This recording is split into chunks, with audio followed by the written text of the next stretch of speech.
So if anyone who's here, like right on time, if you guys have questions or, anything, please just feel free to unmute yourself or put something in the chat because Miss Nia and I are here and we can do our best to answer.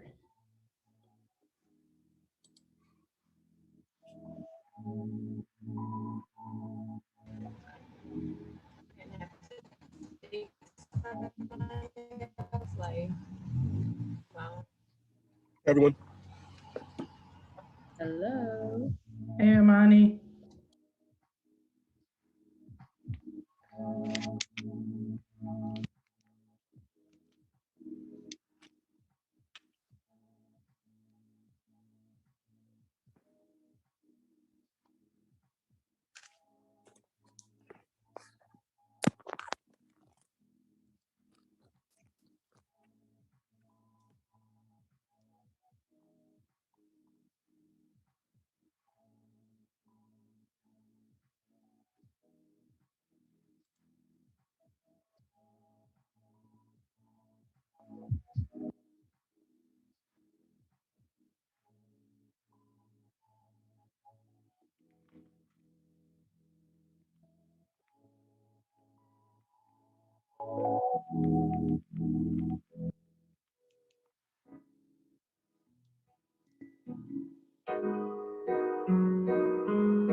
All right, it is 5:10, and I want to make sure that we respect everyone's time. And so I will kind of kick us off, and then our representative should be here shortly. Um, the person in the chat who's trolling Taylor is our lovely executive director from the Black Mental Health Alliance, Miss Andrea Brown. I also see that Miss Natasha from Baltimore's Promise is also present. And so if either of you want to say hello and turn your cameras on, you're welcome for sure, because they're the reason that all of us are here together. But tonight we are, there's Miss Natasha, and Andrea, and Taylor. We have friends. Anything you guys want to say, you ladies want to say before I introduce our topic? It's welcome, and we're looking forward to it. Glad so many of you were able to join us today. We had an exciting kickoff last month, and looking forward to this month's session. So again, welcome to everyone, and I turn it back over to you, Miss Nia. And I say the same thing she said. So welcome. Super excited. Awesome. So tonight we are talking about coins. What's the my man from Twitter, where the money reside? That's what we're talking about. And so often in our communities, money and finances bring a ton of stress. And so I thought that it was important that we, as we're engaging in this life masterclass, that we talk about things that bring some stress, bring some anxiety, sometimes bring some depression. And so whether that's a job loss, or you never really had the foundation to begin with, or the understanding of money and finances and credit and what to do and how to do it and how to really play the game, I thought that it would be really amazing to bring a representative from Fulton Bank today. And so I just kind of personal story, as a therapist, I am making the most money I've ever made in my life. And it has been really stressful for me because I've had consistent thoughts about, am I worthy of making this amount of money? And so, yes, I am. I did the work. I have the letters behind my name, but that poverty mindset was holding me back. And it's because of the way in which I grew up. My parents are working class. All I know is that you go to work, you get paid, you pay your bills if you can. If you got to float something, you do that. That's not good money management. And so making, the amount of money that I make now, but still having that same mindset was holding me back. And so I don't want that for you all. I want to make sure that you are now getting the things that I didn't have access to when I was in the age range of 18 to 25. Because that poverty mindset, those feelings of low self-worth, that added to my feelings of depression, my feelings of anxiety. It added to, feelings of low self-worth. And so I will always make a connection between anything I'm talking about and mental health because it always works. And so today we have a representative from Fulton Bank. They are my neighbors in my backyard, and have been so gracious to give of their time. And so we want to hear from you all. If you have questions, this is a safe space. Although it's being recorded, we are not sending this out to the masses so that they can see it and hear, all of your questions. Ask your questions. This is the best place to do that. Learn about credit, learn about money management and budgeting. I do have another therapist who will be joining us shortly. And so maybe she'll be here by the end. She's running a little late. Perhaps she had a client that, called her crying. I don't know. That happened to me earlier today. And so she'll be joining us a little bit later today. But I'm going to, without further ado, pass it off to Miss Stacy Smith. I think I saw Miss Dion on here as well. She's in the waiting room, to be able to talk with you today about coins, where the money reside, how to handle that, how to make sense of all of it. And so without further ado, I pass it over. Hi, everybody. How are you? Good evening. I'm Stacy Smith, and I work for Fulton Bank, and this is my colleague. Yeah, I'm Eric Brooks, and I'm your supervisor. Well, our underling supervisor. So we are going to share a presentation with you today, but really I want this to be an open dialogue with you. I want you guys to tell us what you want to learn and what you need to know. So hopefully by the end of this, you guys will learn a lot of information that you want to learn about, not stuff that we're just going to tell you about, but things that you really want to learn about. Like Naya was saying earlier, this is a life skills, course. We want you guys to really get life lessons out of this. And finance is a big thing. You've got to love your financial situation to be happy. So, we really want to make sure that you're getting the most out of this. So let me share my screen and we can get started. And let me know if you guys can see this. Can everybody see that? Yes. Yes, okay, great, great. And feel free to come off mute. Feel free to put your questions in the chat. If you don't feel comfortable speaking out loud, that's fine. So again, this is, my name is Stacy Smith. I'm with Fulton Bank. Here's my contact email. And then Eric Brooks, his email is ebrooks@fultonbank.com. And we'll put it in the chat as well a little bit later for you. So let's get started. So what do we want to learn about today? What are some of the things you want to learn about?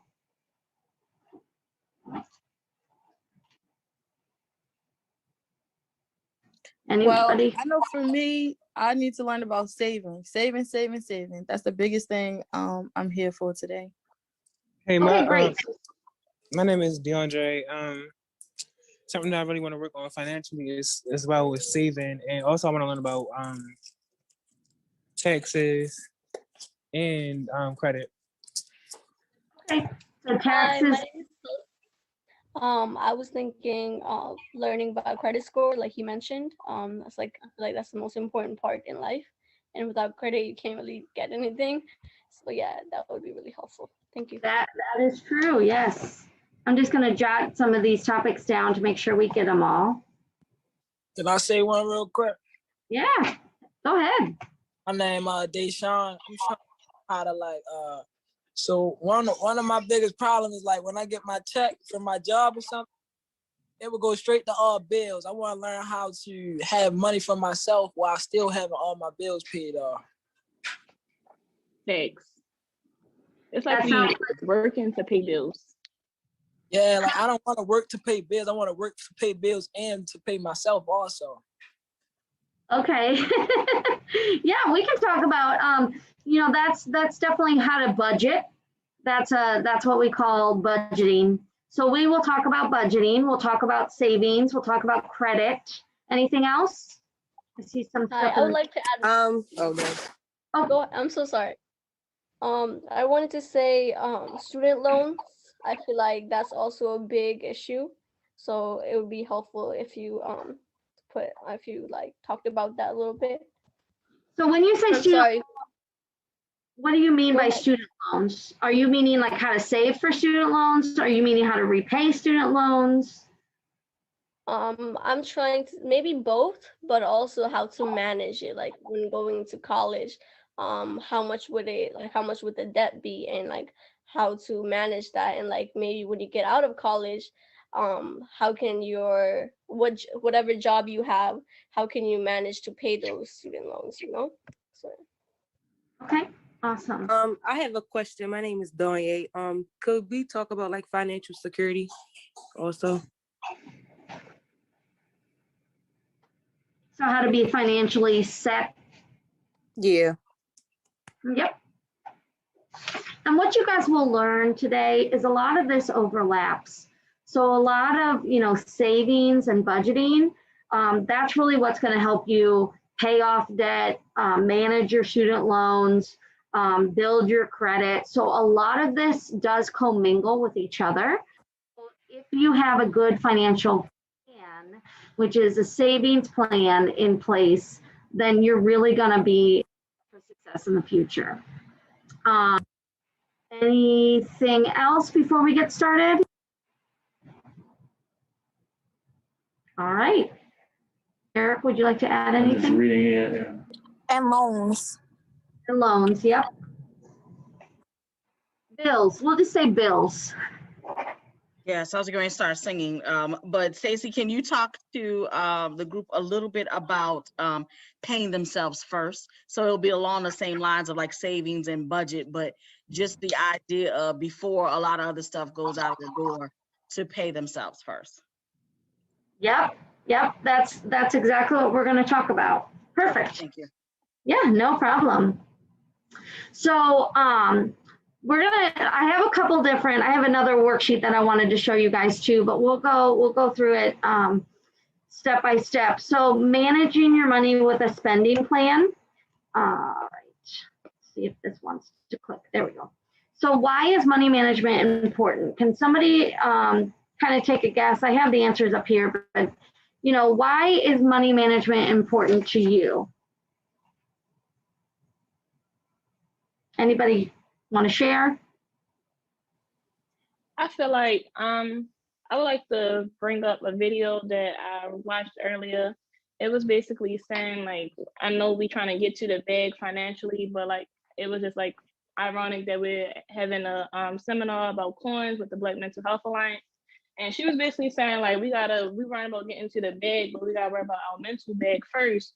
And then that just makes me think about how like people say money can't buy happiness, but like if we don't have money, then like we have problems, and that causes us to be stressed out, depressed, things like that. So that's why I feel like money management is important to me. Okay, good. Anybody else want to share? Why is money management important to you?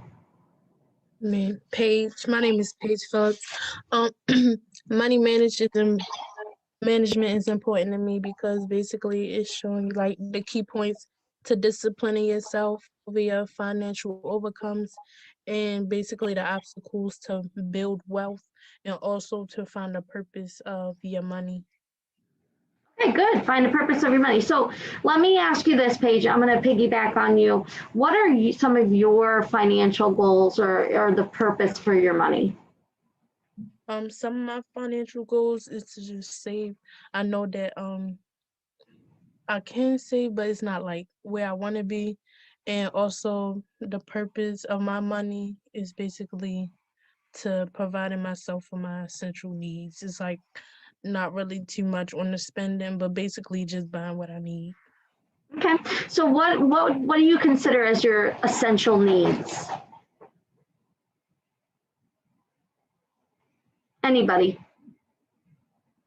What do you guys? Education. Education. Okay. What else? Food. House. Yeah. Okay. BG, Good. need lights, need gas. Yeah, that's true. You gotta pay Lucky- those utilities, right? Lucky oxygen free. They probably gonna charge us for that next. I hope not. But there are oxygen bars. So. Yeah, there are auction bars. I guess you can pay for that. Okay, good. So you guys know the difference between needs versus wants. So what would you guys consider a want? Shoes. Clothes.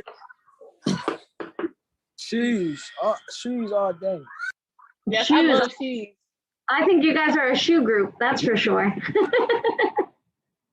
What about, I'm gonna throw this wrench in there. What about a phone? Is that a want or a need? I think that's a need. That's a need. Are you sure? That's Yes. We need to If you don't- communicate.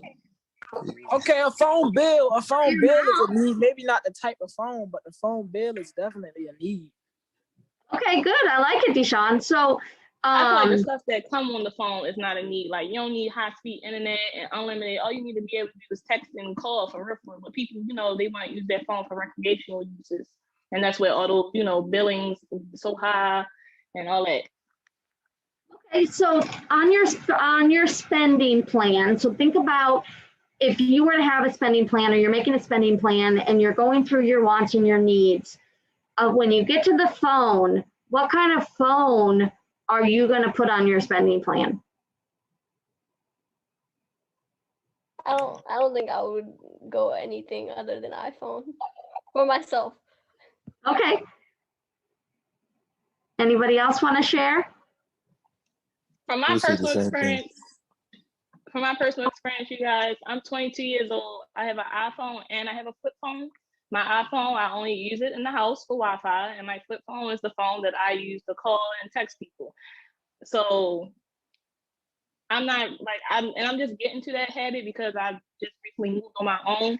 I had to make some cuts in some, areas of my life. So just wanted to share that personal experience with everyone. Thank you so much, Diamond. I really think that's great that you share that, because I think, what I'm trying to get at with everybody is that a phone, yes, for some people it is a need and you have to have that. And for some people it may, not having the most fancy phone, having a flip phone is fine for them. So you've got to decide, you have to prioritize your financial goals. Your financial spending plan is for you, not for anybody else, not to be hip with the crowd.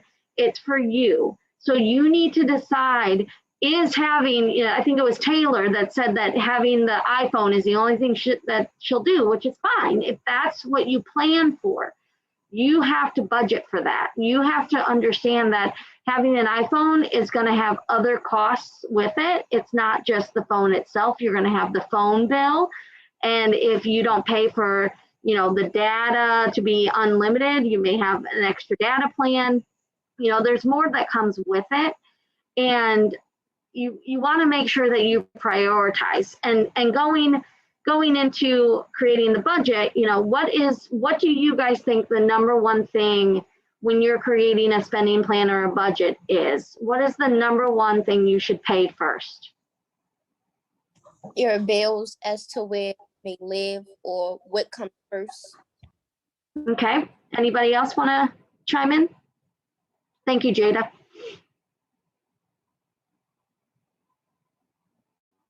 Does everybody agree that your bill should be the first paid? Yes, I think that's very like bills, like stuff like that. But if you're also going to college and if you want to get a good education, I feel like college like payment is also very important, you know, and especially if you're like not living your parents like under your parents' roof, and you have to be able to handle that and bills and everything. So I would like to piggyback off that. I agree as well. I was gonna say debt and liability should be paid first, and then self-care and self-preservation. Okay. Anything else? Anybody else? I kind of have a different take. Maybe my approach might be a little wrong, but especially during all this like corona stuff going on. Oh, you're right. But like my mother told me that like since the corona and everything, like your bills and your debt should be like on the back burner right now, and like focusing on like, you know, your day-to-day life and trying to survive. Because like at this time they working with people, debt consolidation, pushing it back. So like also if you like don't ask, it won't be offered. So some like, you know, debt companies, if you owe debt, they might be willing to like work with you more than like if this wasn't a time where people need help. You know, back in 2000, you know, when we didn't have corona, whenever, they would have been, you know, more harsh, more not so lenient. So you got to take advantage of certain opportunities as well.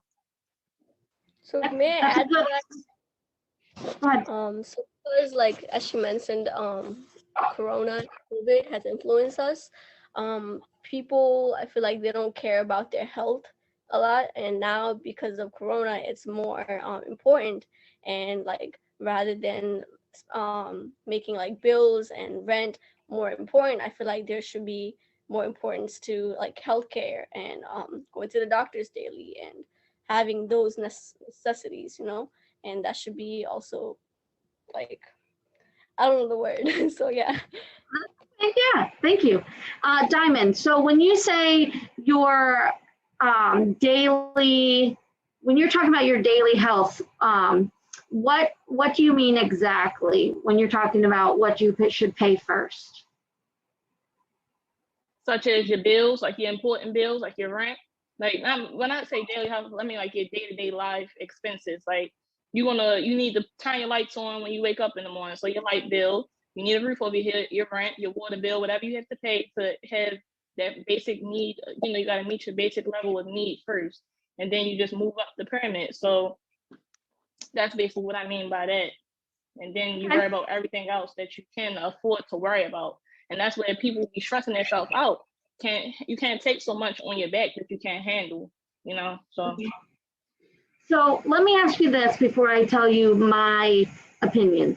What is your biggest asset? When it comes to what you own and what you're about, what is your biggest asset? My car payment and insurance. Okay. So like, I mean, like when you say asset, you mean like I own, because I rent. I'm sorry, you're asset anything. Okay, but So, like, every one of you has a huge asset that none of you guys have talked about. Yourself, your business. Yourself. I like it. So right. You pay to your biggest asset, which is you. You are your biggest asset. If there was no you, you wouldn't have a car, you wouldn't have a house, you wouldn't have the needs and the wants. So you need to pay yourself first. And you need to think about it as an asset. You're paying yourself first, you're investing in your financial future. So your plan should have you first on your financial plan.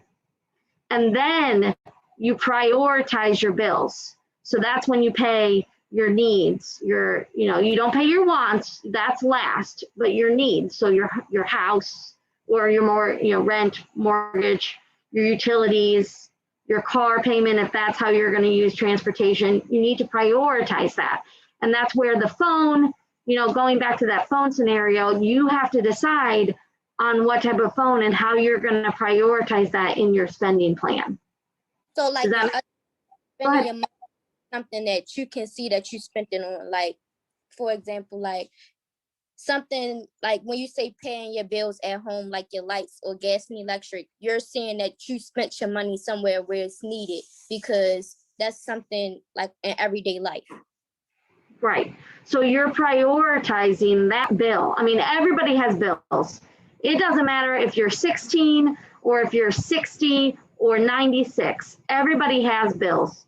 You know, so you've got to prioritize your bills and what's most important. And so food, home, shelter, and clothing are the top 3 priorities. So you've got to dress yourself, you've got to feed yourself, and you've got to live under a roof, right? But you are the center of that asset. You are the center of your world. So you need to pay yourself first. Does that make sense? And I would add to that, paying yourself. The question.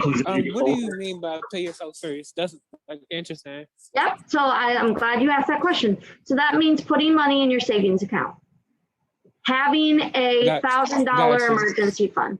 So start with baby steps. Start small. Have, you know, a plan in place. So every paycheck, ideally, does anybody know the percentage that they should put back for every paycheck in the savings account? 30%? Is it 5%? It's 20. The goal is 10%. Hey, I have a You question. can do more.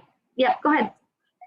So say if my income is $500 every 2 weeks, how would you suggest that I break that down? And I actually I'm blessed to not have that many bills right now, but I have a phone bill. My phone bill is like $230.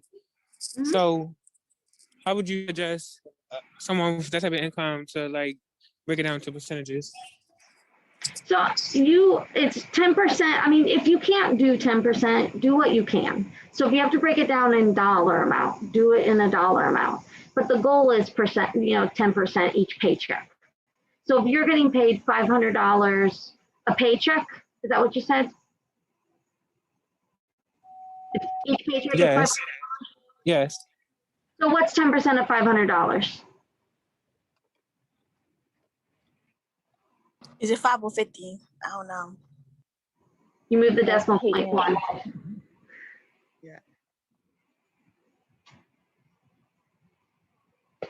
Got a math quiz. I know, right? Yeah. Can I say one thing as well? Oh, yep. Can I say another thing?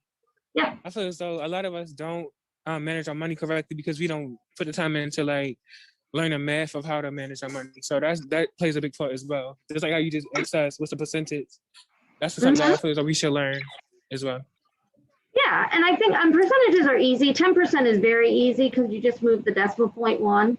But you know, you've got to decide what's going to be best for you. Nobody else can make your financial plan or your spending plan. Only you can do that. And you are the one that knows your bills, that you are the only one that can prioritize. So you have to sit down and decide, can I put $50 back each paycheck? Now, if you get paid once a month, that's $50 a month. If you get paid twice a month, that's $100 a month. Can you afford that? Is that something that you can do? If you can't, then cut it back. Maybe it's only $20 a month or paycheck. You've got to decide what you're comfortable with, and you can always increase that. So after a couple months, you've done your budget, you've done your spending plan, and now you see that you have an extra, $30 a month in your monthly budget. Maybe the extra $5 you're adding to your savings account. What? Eric, what did you want to share earlier? Well, part of paying yourself, and you'll see this more as you get older, is also insurance. And I'm not just talking about car insurance, also life insurance. Yep. You take on more debt, more responsibilities, and you're responsible for other people. If something was to happen to you, would they be able to maintain their same lifestyle, or does that put them in a destitute situation? Yep. And, also another way as you get older, and I am not a financial planner when it comes to investments. That's a special certification you have to get. But as you get older, investments is another way of paying yourself. So if you have extra money and you've already saved for your emergency fund, you've already saved extra money in your savings account, and you're comfortable, now you have an extra $1,000 that you're not really sure what you want to do with, you can put it towards investing. And that also is another way of paying yourself, yes, in stock. And, you know, that's going to be more risk-based. So you want to be sure that, you know, if that $1,000 is something that you lose, you're okay with losing that in the stocks. And there are a lot of different options. And again, we're not certified planners, but they can talk to you about that and decide what's going to be best for you. But to be honest, the first thing you got to do is build up your emergency fund. That's number one. So, you know, start baby steps, start small, have $1,000, you know, emergency fund and build from that and build up to that. Because that's not going to, $1,000 isn't just, you know, coming on the street and I can just roll up and be like, oh, I got $1,000 to put in here. You got to build towards that. And just as a personal story, when I graduated college, so how old are most of you guys? What's the age range? 18. I'm 20. 21. Okay, perfect. So I graduated college. Stacy, somewhere between 18 and 24 for the most part. Perfect, thank you. So I graduated college at 22 years old.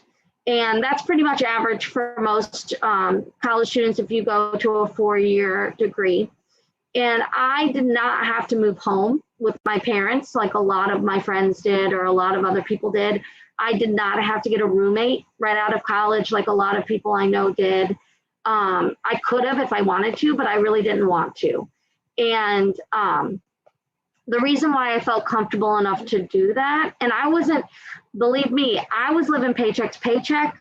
I was making $9.25 an hour. And back then, I mean, that was a decent amount of money. It wasn't great, but it was more than minimum wage. And I was still living on my own, still making it work. And the reason I felt comfortable to do that is because I had $1,000 in my savings account. And I felt comfortable enough to say, if anything happened, I could get by with that emergency fund of $1,000.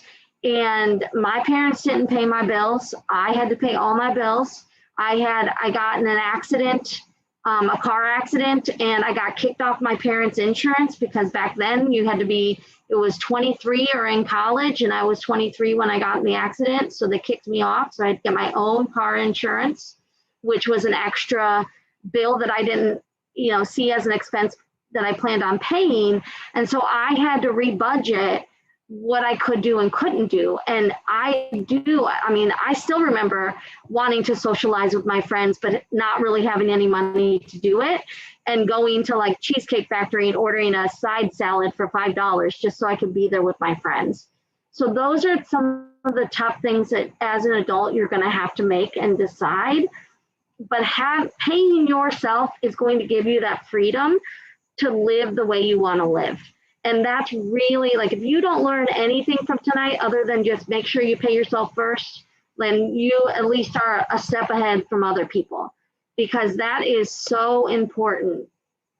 And yes, sacrifices are going to have to be made.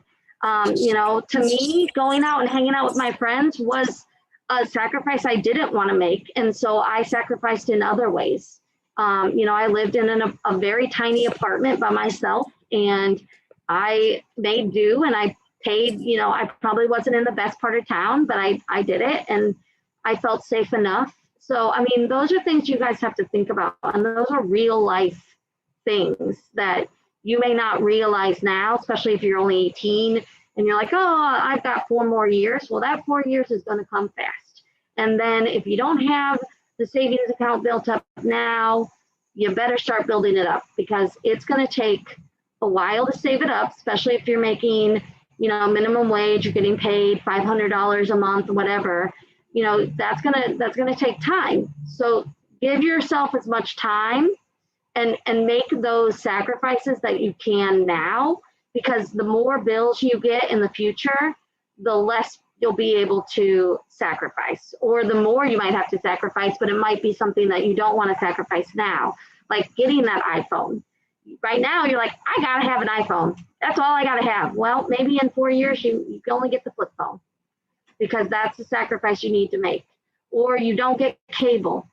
I mean, those are easy things to give up, especially now with everything streaming. But you really do need to think about that now, especially as you're younger. You don't have the mass amount of bills that you will have when you get older. Is anybody living on their own right now? Yeah. Yes, I live on my own. Okay, so what are some of the sacrifices that you guys have had to make, if any, since you're living on your own? Well, I already told you I got a flip phone. Like I don't really. Yeah, that just comes with living on your own. But like most recently though, I started trading and investing into Forex. So I ranked up to a level where I don't have to really pay for my access, and I'm getting residuals, $150 a month. So right now, me and my team is growing in our money. So there's people making 1,000, 5,000. So my team, we're practicing group economics aside to just saving and investing. You know what I'm saying? Like that group economics, because the people that we working with, we put in money that have a office front, but we come and do work as well. So it's like also practicing group economics. You start a business early, and you got people that will support it. Clothes, food. You can make food.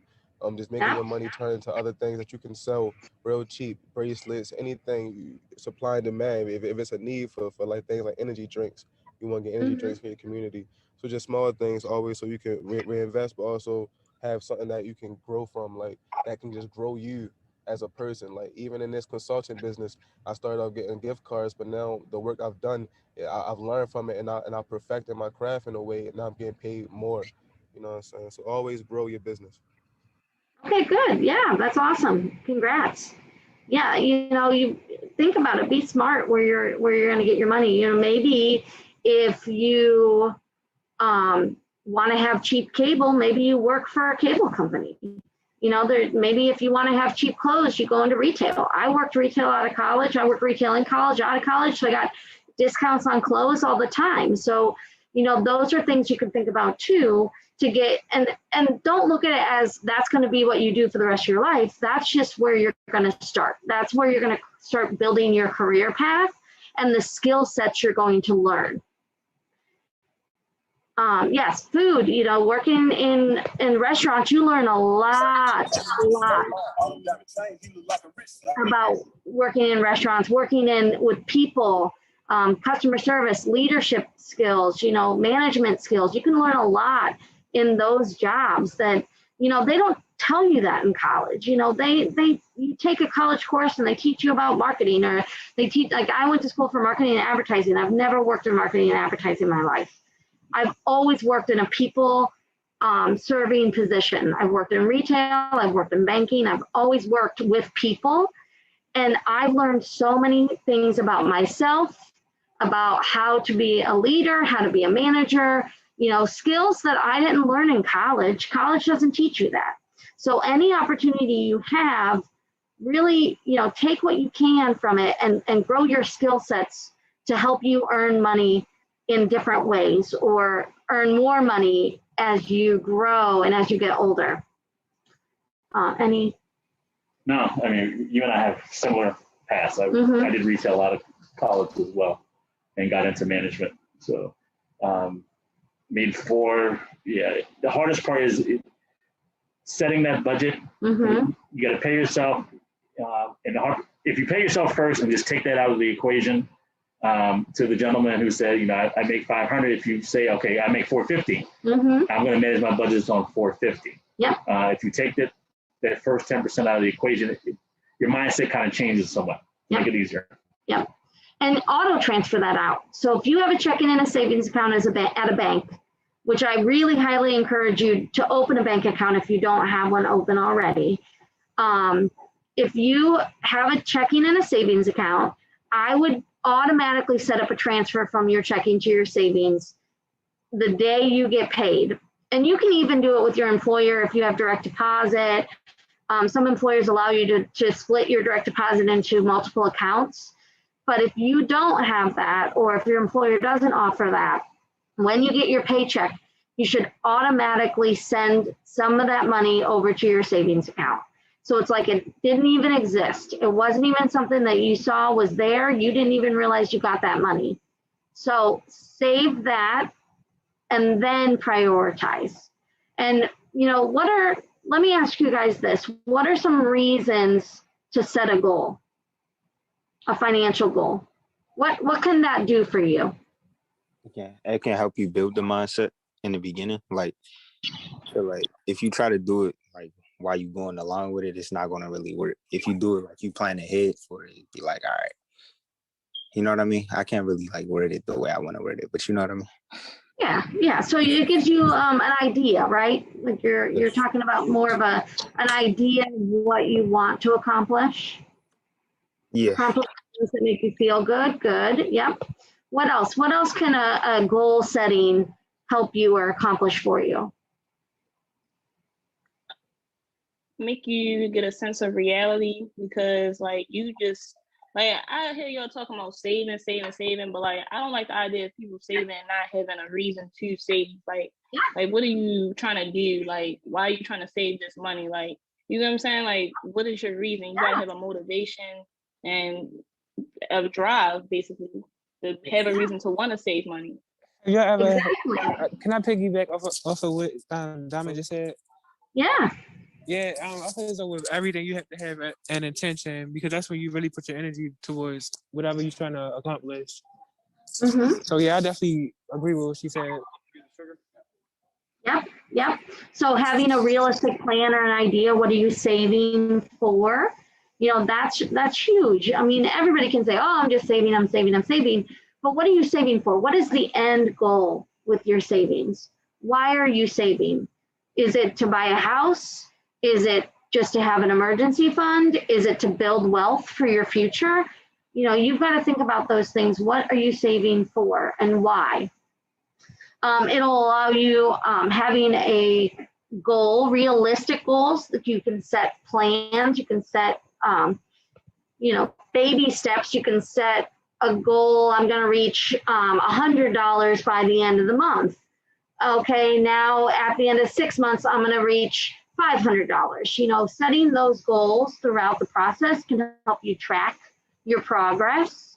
It forces you to prioritize. So you guys talked a lot earlier about paying your bills, but this is going to force you to prioritize those bills. This is going to force you to prioritize your wants and needs. So you're going to be able to really gauge what's important to you, right? It also creates accountability. It's gonna make you accountable for your actions.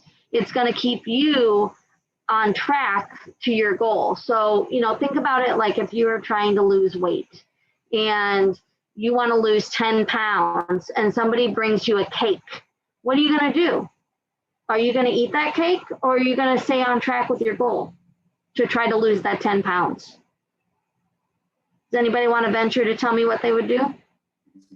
Just being honest, because I feel as though.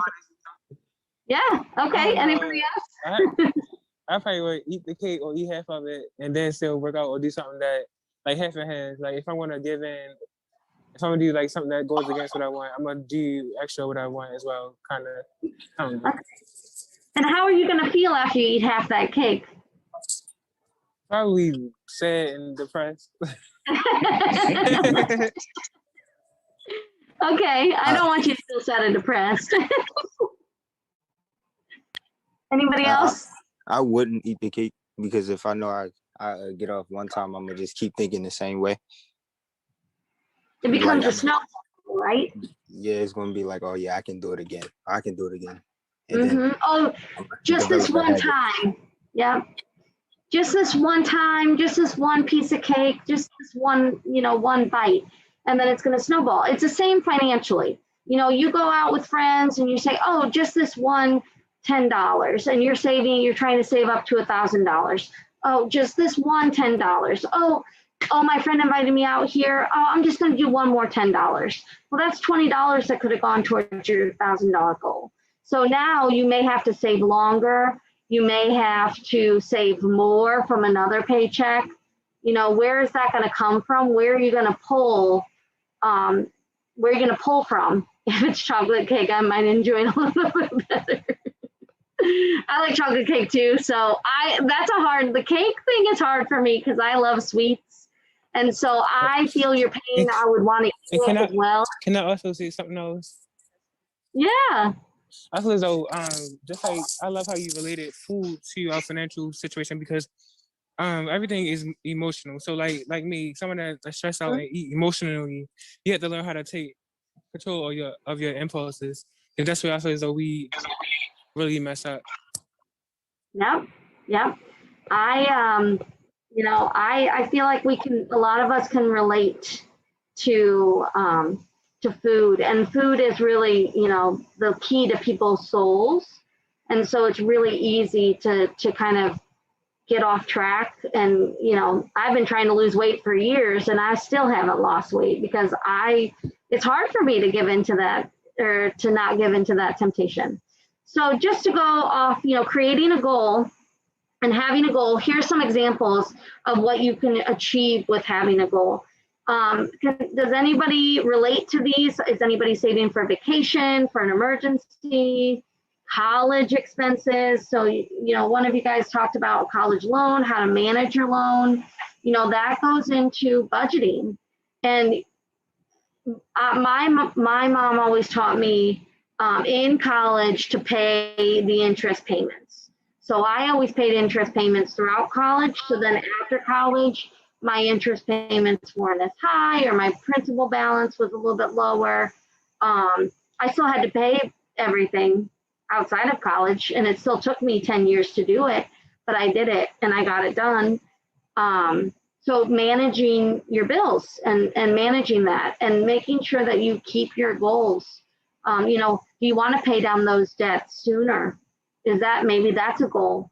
Paying down some of your debts, paying down some of your college debts, making extra payments, but you've got to save to be able to make those extra payments. Stacey, can you talk a little bit, just to be sure that we're all on the same page with regards to definitions, like the difference between principal and so that they understand, like, once you get a loan or you're paying something back, that you might think you're paying it back a lot more quickly than you are, but you're, just the difference, so they understand that part? Yeah, of course. So I like to, no problem. I like to relate it to credit cards. So everybody knows what a credit card is. Does anybody have a credit card? Yeah. No? Yeah? Yes. Okay. Yes. Mm-hmm. So, Deshaun, you have a credit card. What do you get a monthly bill in the mail with your credit card? You said, do I get a monthly bill? Yep. Yeah, I get a monthly bill, but not in the mail. I do the electronic now. Yeah, I mean, but you get a, yes, sorry, mail is outdated. So you get a monthly bill. So when you get your monthly bill, what does it tell you? What does your monthly bill tell you? It tell me how much I spent, and then like whatever I spent, and it tell me like what I got left on there, and then it tell me what I have to pay. Mm-hmm. They don't tell And what is score, it? Right?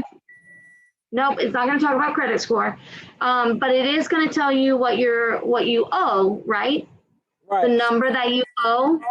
And that's usually like if you've spent $100, just for easy numbers, if you've spent $100 and it says that your bill is $40, do you understand why your bill is only $40 if you spend $100? That must mean like far as the cycle, it's like a cycle or something, right? But do you know what that number represents? Do you know what that $40 represents? The interest on it? Yeah, good job. So that's the interest that was earned on that $100 that you spent. So that $100 is the principal balance of the loan. So that is the amount that you have spent on the loan, because a credit card is a loan. The bank is loaning you the money to use, and then that's why you're getting that monthly bill to pay later. It's not coming directly out of your checking account like a debit card would. So the principal of what you've used is that $100. But the 40 is the interest on that 100. So if you only pay that $40, you're not paying towards the balance of that $100. Does that make sense? Yeah, I get it. So you always want to pay more. So if you can, you want to try to pay $50, $60, $70, whatever you can pay, because that extra money past the $40 is going to now go towards the principal balance of that credit card. So that extra money is going to go towards the principal of that $100. I have a question. And that, yep. So what if you don't spend anything on the credit card? Like do you get a bill at all? No, you don't. You only pay on what you use. So if you have a credit card and you never use it, then you're not going to have a bill. Unless the rate changes, they'll send you a notification. Right. Then you'll get a notification, but you're not going to get a bill. You're not going to get anything to pay because you haven't used it. It's a pay as you use it form. So with a student loan and a mortgage and a car, those are different. Those are term loans. So those you're going to pay on, but the bill amount is going to be the same every month.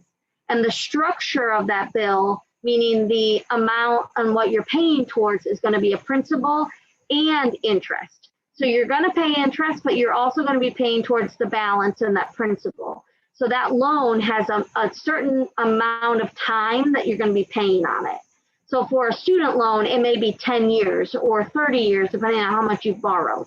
A car could be, most cars are going to have a term between 6 years, and now I think they go up to 7 years. And my car has a term of 7 years.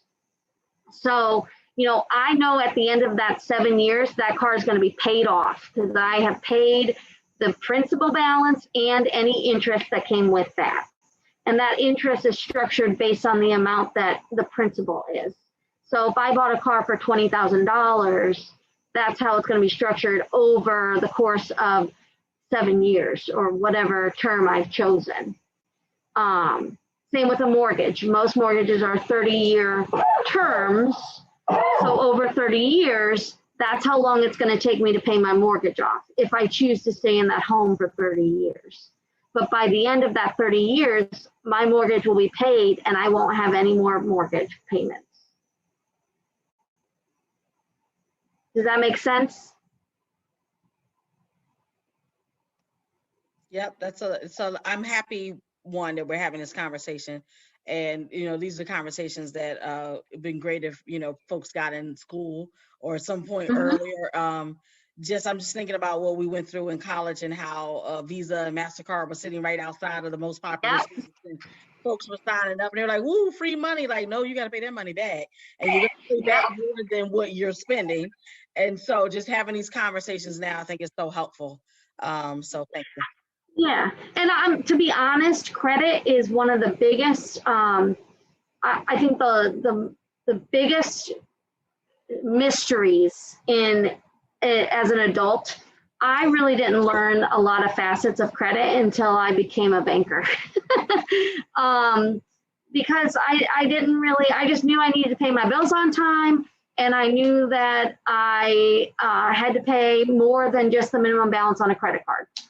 And so those are things that they don't really teach you, and learning it at a young age and learning it now is really going to be beneficial for you in the future. And that, we can lead that into credit scores. So can anybody tell me anything they know about a credit score?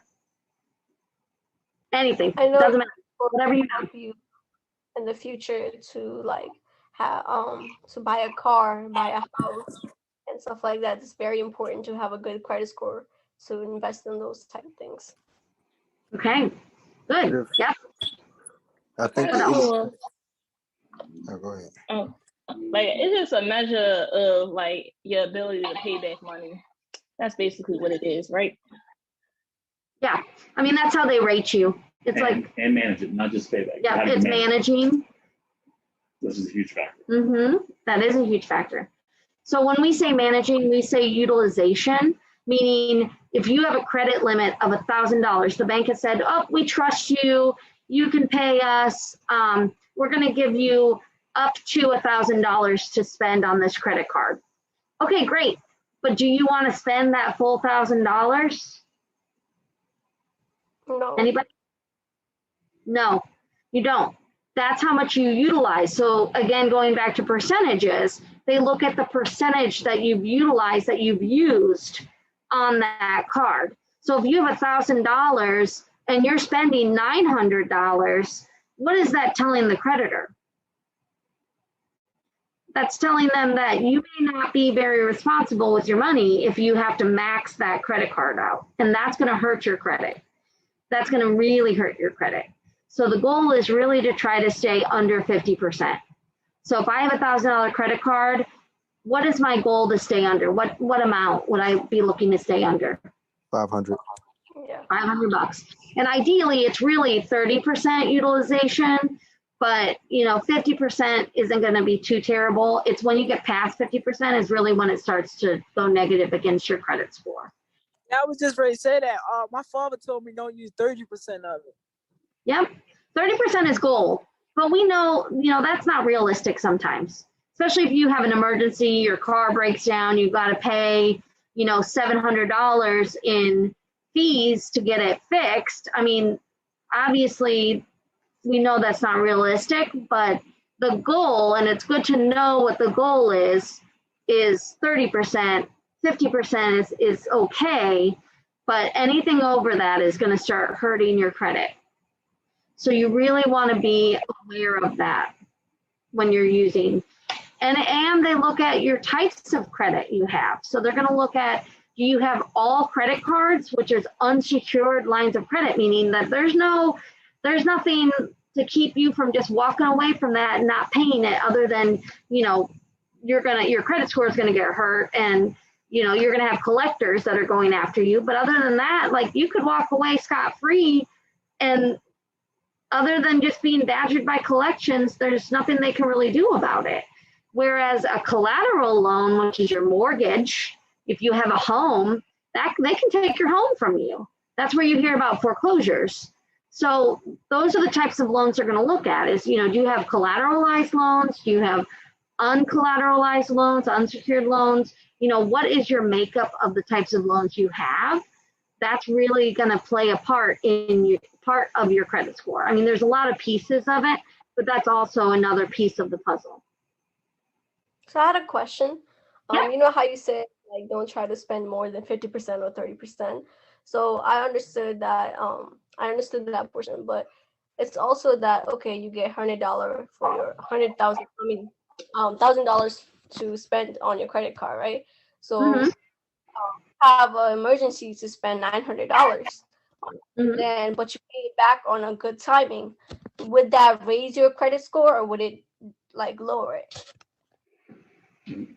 It's going to do both. All right, so if you have $1,000 credit limit and you spend $900, your credit score is going to take an initial hit on the next reporting. And I'll take a step back. Typically, credit companies report on a monthly basis, typically around the 1st or 5th of the month. You're going to take an initial hit. Now, as you pay it back, your score will come back up as you pay down that credit card. But initially, you're going to take a hit. Typically, let's say you break it down, you pay it off over a 3-month period, doing $300 a month. By the time you get to month 5, your credit score has come back. And if you pay it down to 0, you'll see an uptick from what it was from your initial bill, because it shows the credit agency that's doing the reporting that you're responsible to pay it back in a timely manner. Yeah.